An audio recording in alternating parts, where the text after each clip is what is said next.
mis queridos nietos, Dantecito, Francesca, Connie, Isabela y el último, el Benjamín, Juancito. Les voy a contar hoy un lindo cuentito para que puedan hacer noni con la imagen de este cuentito que sucedió en el lejano Oriente, para ser más preciso, en Arabia.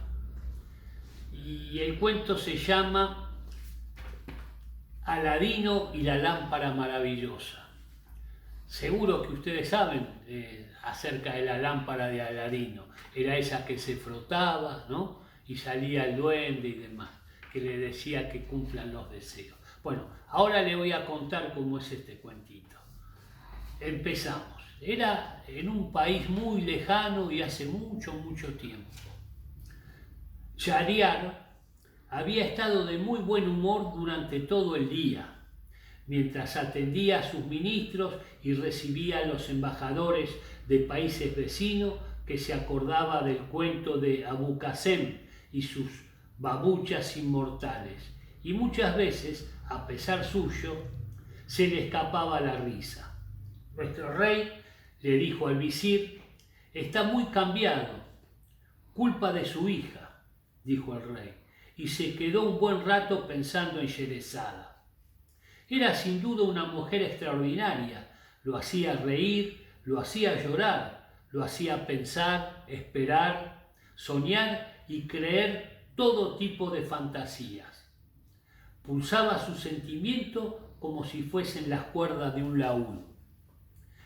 Y lo peor es que a él le gustaba. Cuando volvió al harén, seguía contento y empezando, antes de dormirse, Sherezada le había prometido una historia con acontecimientos exagerados y muchas maravillas. Comieron, se amaron y al soltarse del brazo, ahí estaba Donizada, como siempre. «Que sea un cuento de amor, hermanita», pidió. «De amor va a ser», dijo Sherezada con una sonrisa, «pero también con Efrit», siguió pidiendo Donizada, porque ahora sabía mucho de cuentos y muchos encantamientos. Entonces dijo Sherezada, sentándose en el lecho: «Voy a contarle la historia de Aladino». Y cuando se hizo el silencio, comenzó. «Esto es algo que sucedió hace mucho, pero muchísimo tiempo, y no aquí cerca, sino en una ciudad remota de la China, donde vivió y murió un sastre muy pobre que se llamaba Mustafa. Pero tan pobre era al morir que no les dejó a su esposa ni a su hijo Aladino nada más que una casita destartalada y para vender 3 piezas de una tela no muy cara. Eso era quedar en la miseria, sobre todo porque Aladino, a pesar de que le apuntaba la barba, parecía incapaz de salir a buscar trabajo. «¿Por qué no vas al zoco?», dijo, le decía la madre con mucha suavidad, porque era una madre complaciente y algo débil. «Siempre andan precisando mandaderos». «Mañana voy, mamá», respondía Aladino, también de buen modo, porque aunque Aragán era inocente y bueno. «Hoy estoy muy cansado».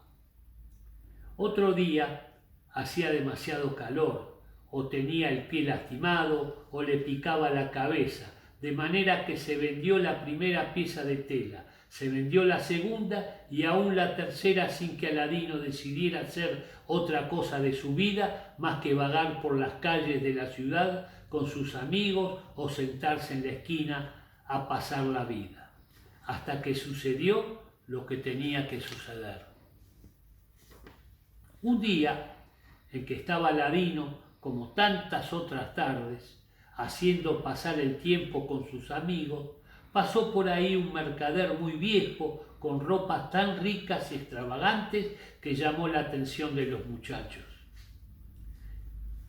Y lo curioso es que también ellos llamaron la atención del mercader, ya que se detuvo en la esquina donde estaban y mirándolos con fijeza les preguntó: ¿quién de ustedes puede decirme dónde encontrar al hijo de Mustafá, el sastre?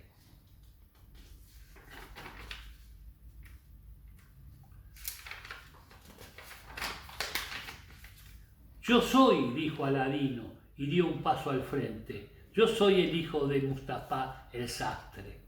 Entonces el hombre le arrojó los brazos al cuello y lo obligó a hundir la cabeza en la inmensa mangas de su traje mientras decía: hijo mío, ¿por qué?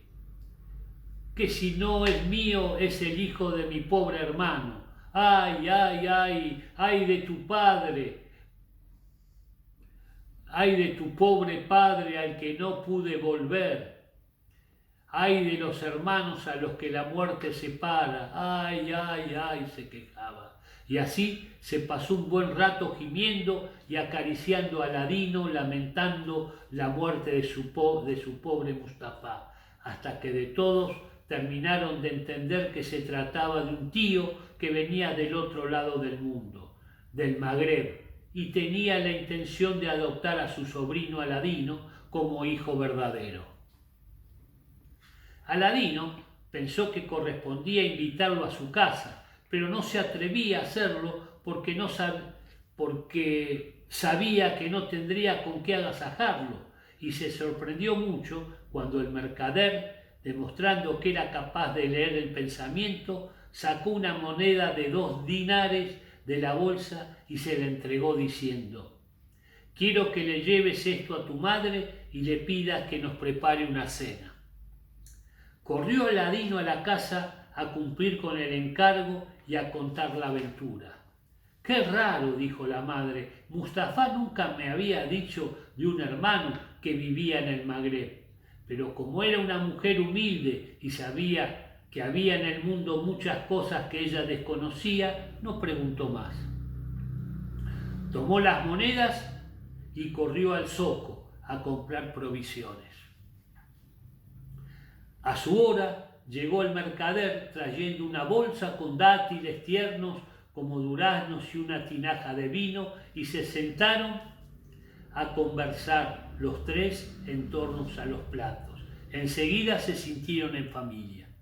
Ya que Aladino va a ser mi heredero, dijo el visitante, acariciando la cabeza del muchacho, conviene que vaya aprendiendo el oficio. Claro que sí, dijo la mujer muy agradecida, a quien por fin haría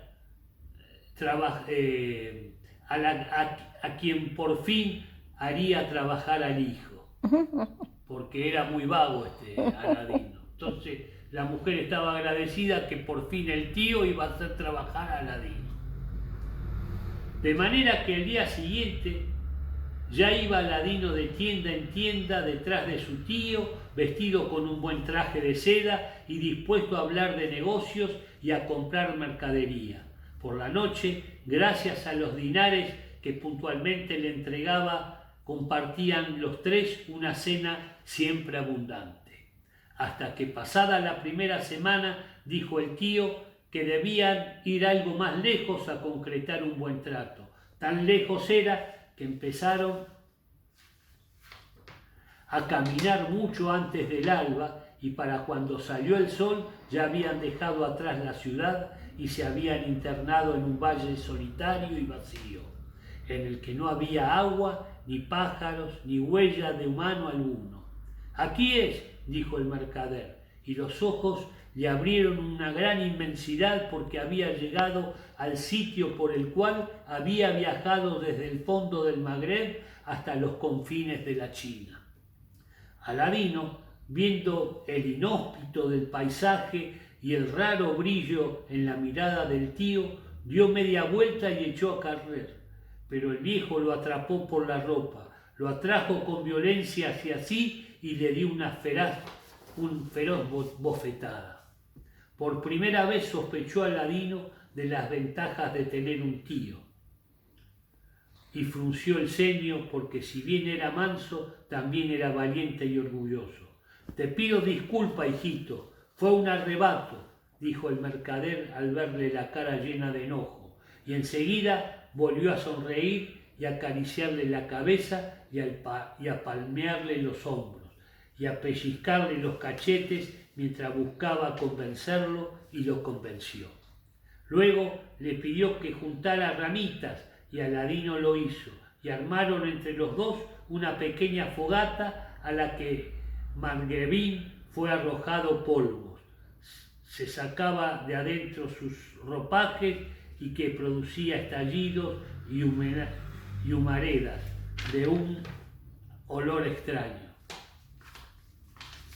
También hizo marcas en el aire y pronunció palabras en un idioma que Aladino no era capaz de interpretar. Entonces, de repente, la tierra se abrió en dos con un crujido y dejó ver una lápida de mármol blanco con una gran argolla de bronce en el centro.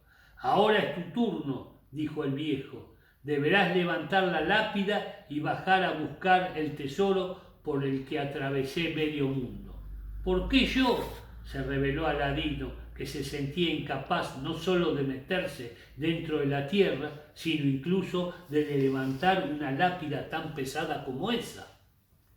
«Porque así está escrito», le dijo el viejo, y aunque Aladino era muy joven y nunca pensaba demasiado en el destino, se daba cuenta que el viejo sí se preocupaba por él y que no le iba a permitir desviarse ni un poco de eso, que según él ya estaba escrito. Sin quitarle de encima esa mirada que parecía un punzón, se quitó el anillo que llevaba en el dedo y lo deslizó en el dedo de Aladino, diciendo: «Te protegerá». Luego le dio las instrucciones: «Hay muchos tesoros ahí abajo, pero no me interesan. Lo único que me importa es la lámpara vieja que está al final del camino, más allá de los salones que fabrican riquezas, del otro lado del jardín de las maravillas. Tendrás que ir derechito hasta ella, sin desviarte, sin tocar nada, sin curiosear demasiado. Cuando la tengas en la mano, la vas a volcar el aceite y me la vas a traer enseguida.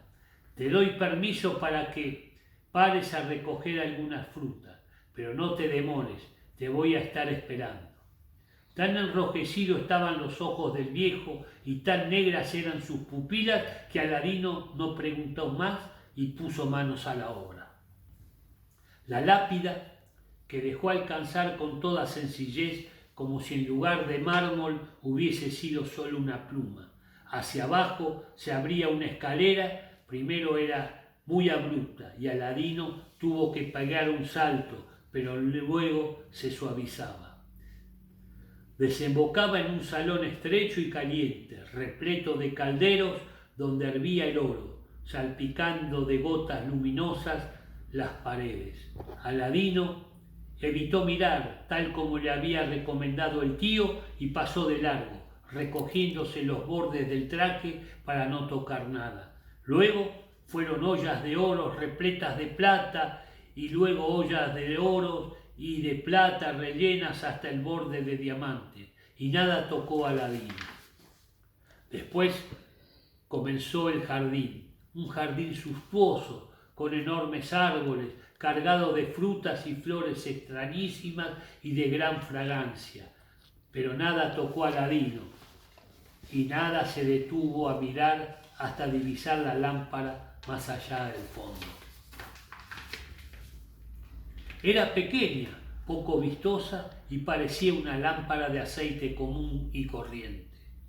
Estaba sobre una mesita de madera vieja y era evidente que hacía muchos, pero muchos años que nadie le sacaba lustre.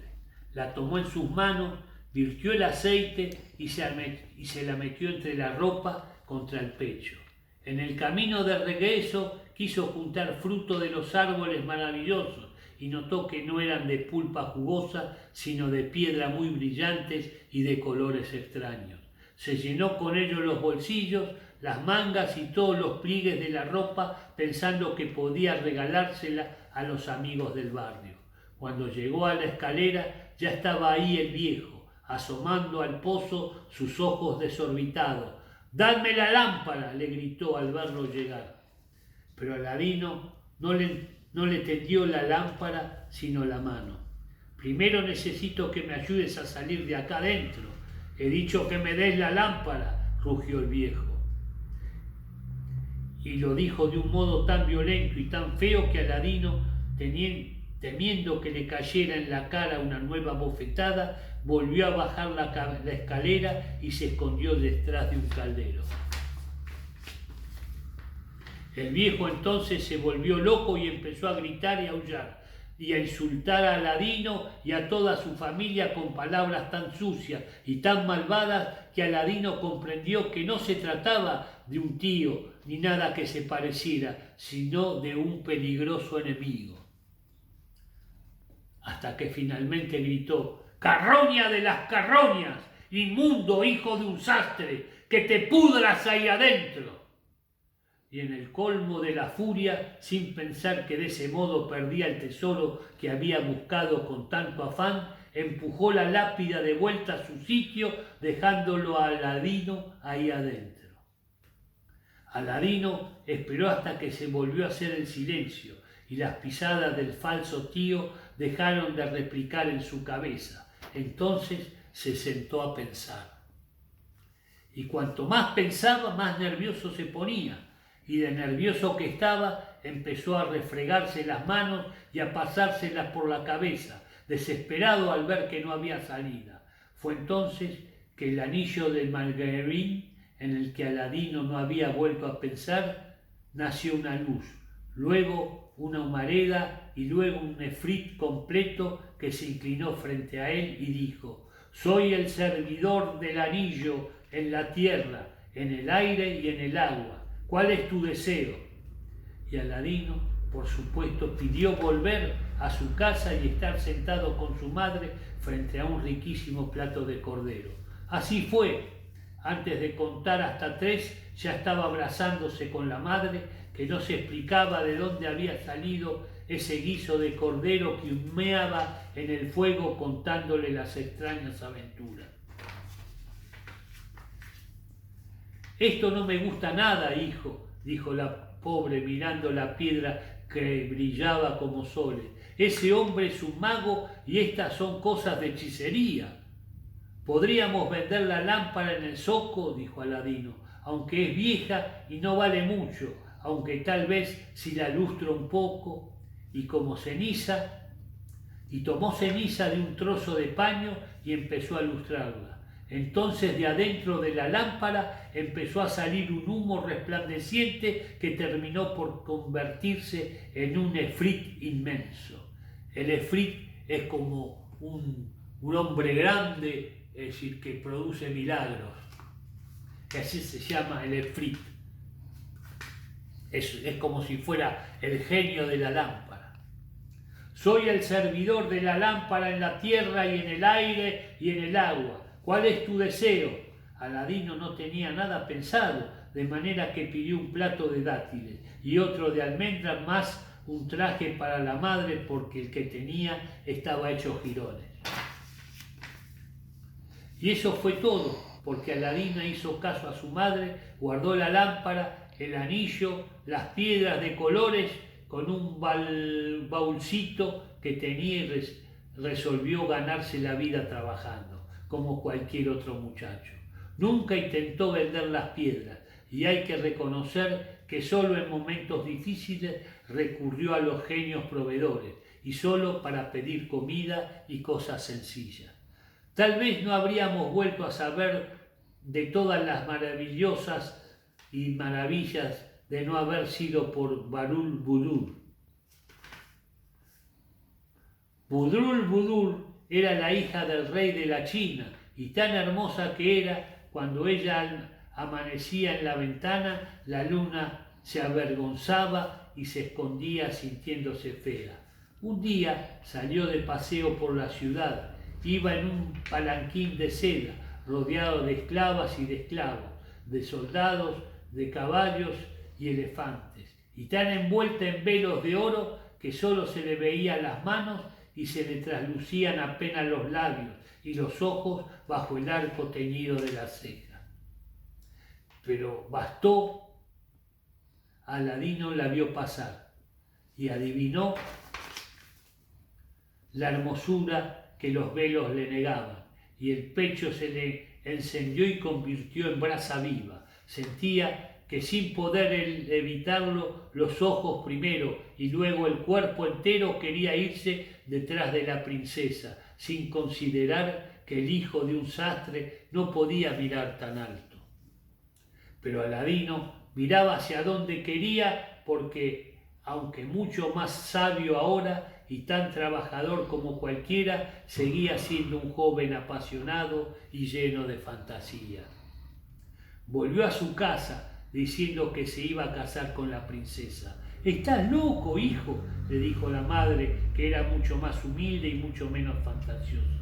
Pero Aladino ya se había hecho un plan y le dijo: «Vas a ir al palacio, mamá, llevando un regalo tan pero tan hermoso que el rey se sentiría dispuesto a darme la mano de Budrul Budur por esposa». Y corrió a abrir el baúl donde guardaba las piedras. Las fue sacando de a una. Hacía tiempo ya que había comprendido que no eran simples vidrios de colores, sino piedras de las más preciosos rubíes, esmeraldas, zafiros, jades y alabastros, corales, ópalos, amatistas, topacios, ágatas, diamantes, tallados todos en forma de fruta con raro arte. Aladino eligió la más hermosa y las dispuso sobre un simple fuente de porcelana. 6 veces fue la madre al palacio con la fuente envuelta en un pañuelo antes de atreverse a entregarlo. Pero la 7ª llamó la atención del rey. «Mi hijo Aladino le envía este regalo y le pide que le des por esposa a tu hija Budrul Budur». Cuando cayó el pañuelo y aparecieron en todo su esplendor las inmensas joyas, el rey quedó sin habla. Y lo primero que dijo cuando la recuperó fue: «El que posee joyas tan bellas merece la mujer más bella». Y volvió la madre de Aladino muy esperanzada a decirle a su hijo que el rey le iba a dar a la hija por esposa. Pero no contaban con el visir, que desde hacía años confiaba en casar a su único hijo con la princesa. Tanto habló y tanto hizo en contra de Aladino que terminó por convencer al rey de que se trataba de un ladrón, sin duda. De manera que pocos días después Aladino se entera de que Budrul Budur se casa, pero no con él, sino con otro. Primero sentía rabia contra el rey, en primer lugar, y contra sí mismo después, por haber confiado en su palabra. Pero luego puso a pensar la cabeza. Se encerró en la casa, buscó la lámpara y la frotó en el sitio que se conocía. Y esta vez no tuvo dudas. Cuando el efrit dijo con una gran reverencia que iba del techo al piso: «Soy el servidor de la lámpara en la tierra, en el aire y en el agua. ¿Cuál es tu deseo?». Aladino respondió: «Esta tarde se casa Budrul Budur con el hijo del visir. Quiero que me lo traigas a los dos aquí, cuando ya estén en la cama, pero antes de que se abracen». Y así fue. Cuando Budrul Budur, vestida con su camisa de seda, estaba ya acostada en la cama y el hijo del visir apenas se había sentado en ella, apareció el efrit y los llevó por el aire en un vuelo tan vertiginoso que ya estaban en la casa de Aladino antes de darse cuenta.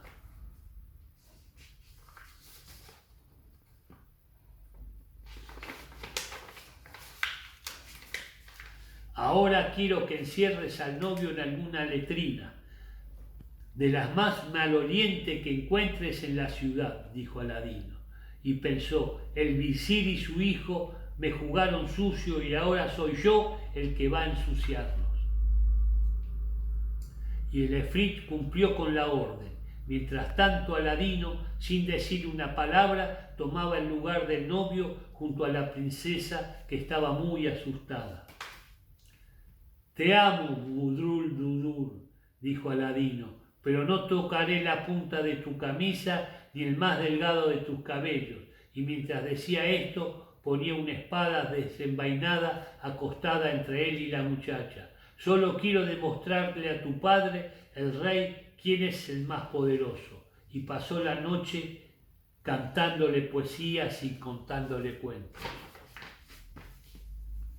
Y cuando llegó la mañana, mandó al efrit que trajera de vuelta al novio y que llevara el lecho con los dos por el aire de vuelta al palacio. Y lo mismo sucedió al día siguiente y al tercer día. Quiso saber el rey si era feliz su hija, pero le encontró llorando y diciendo que su esposo estaba siempre sucio y maloliente y que ella amaba a Aladino por lo bueno que era y por lo limpio y perfumado que siempre estaba. Y cuando preguntó por el hijo del visir, le dijeron que estaba en la Hamán y que llevaría varias horas quitarle la mugre, que según él contaba, un horrible efrit le había arrojado encima. De manera que el rey, que era un rey débil y voluble, cambió una vez más de opinión, y así como antes se habría dejado llevar por el visir, esta vez se dejó llevar por el amor de su hija. Decretó el divorcio inmediato y al mismo tiempo mandó preparar la boda de Burudul-Dubur, la bella, con Aladino, el hijo del sastre, tan inocente como afortunado. Cuando Sherezada cayó, Doniazada miraba con interés la lámpara que había a sus pies. ¿Y dónde estará ahora la lámpara de Aladino?, preguntó. ¿Y cómo fue que el mago Maghebrín no volvió a buscarla? Algunos dicen que volvió, dijo Sherezada, que volvió un día a robarle la lámpara a la princesa, pero Aladino lo derrotó con la ayuda del efrit del anillo. 2 efrit en lugar de 1, dijo Shahriar, eso sí que es ser afortunado. A veces no hace falta 2 efrit, dijo Sherezada. A Alí Baba le bastó con una palabra. ¿Nos vas a contar ese cuento?, preguntó Doniazada, que nunca parecía satisfecha. Mañana, dijo Sherezada, mañana sí, este rey bueno y generoso me lo permite, lo voy a contar. Y colorín colorado, este cuento se ha terminado.